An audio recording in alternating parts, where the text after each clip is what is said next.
Nigel Farage. Thank you, Mr. Speaker. I'm sure the Prime Minister and the whole House would wish to congratulate Donald Trump on his landslide victory last week.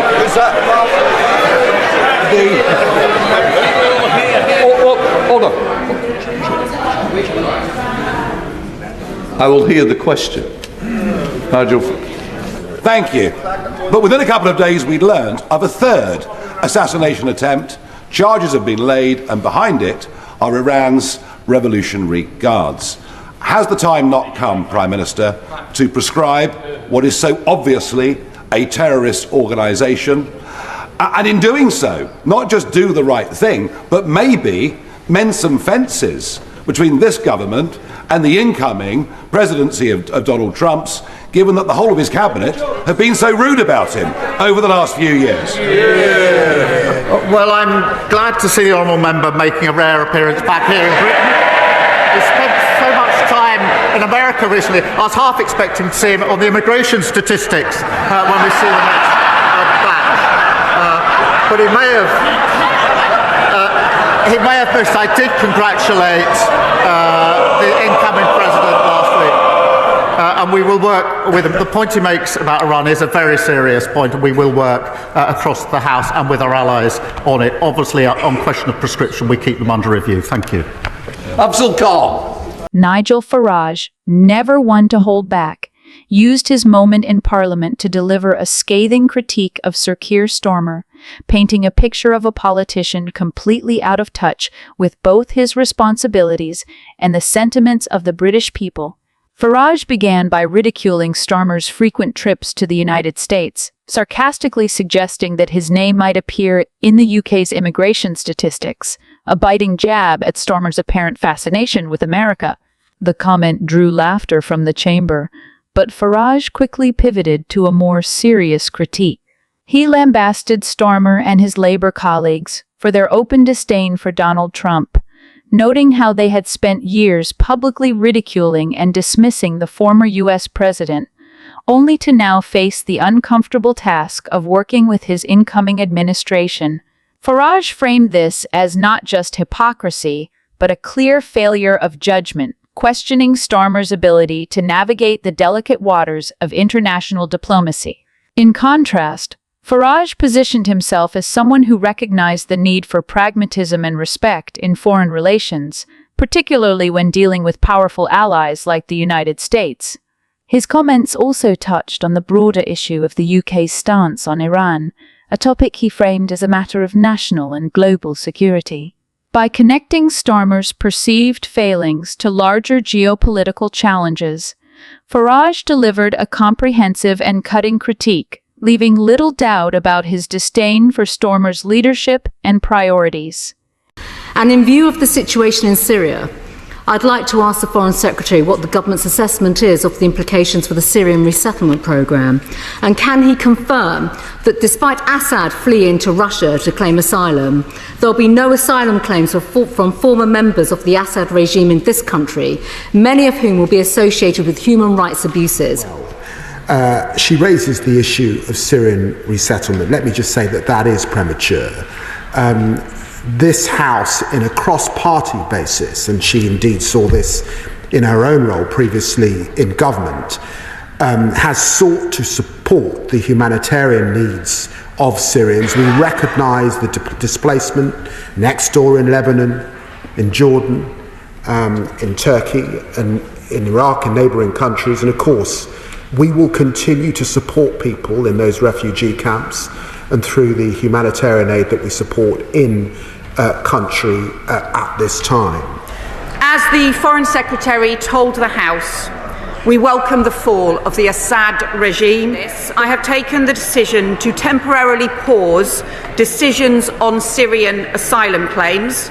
All 5 Calais Group countries have taken the same decision.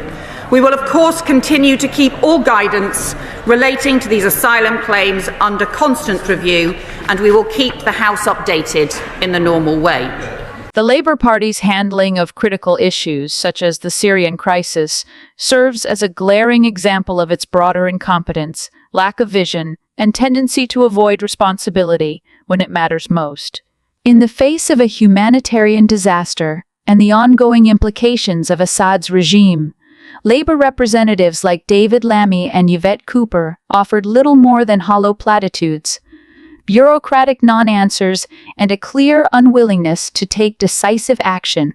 Lammy's vague comments about cross-party consensus and Cooper's decision to temporarily pause decisions on Syrian asylum claims reveal a party more focused on political hedging than addressing the real, urgent needs of those fleeing violence and persecution.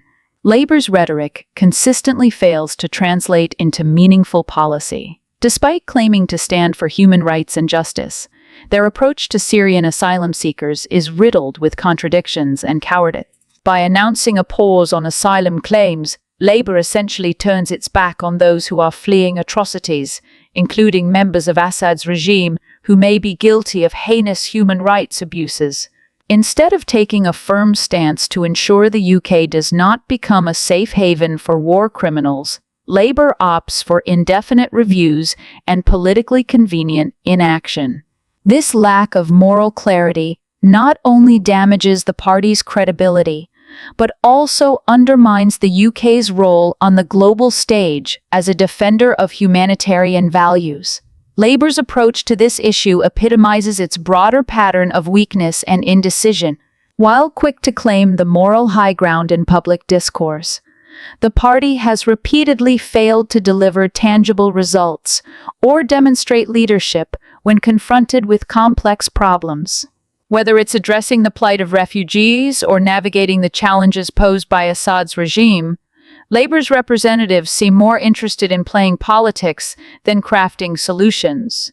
Their reluctance to take clear and bold actions, even in the face of overwhelming evidence and humanitarian need, speaks volumes about the party's priorities, or lack thereof. Thank you, Mr. Speaker. The presentation of what the American administration believes is a fantasy. Joe Biden is going. In fact, many think he's gone already.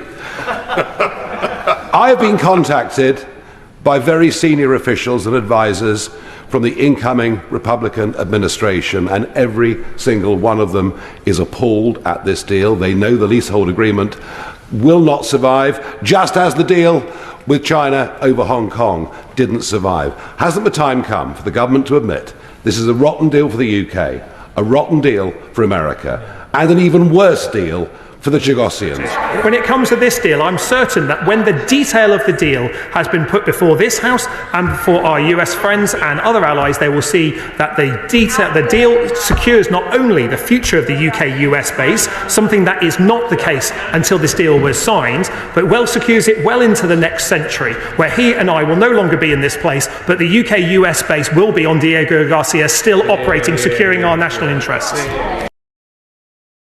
Luke Pollard's response in Parliament is a textbook example of the kind of vacuous political rhetoric that epitomizes Labour's inability to engage with the harsh realities of flawed policies.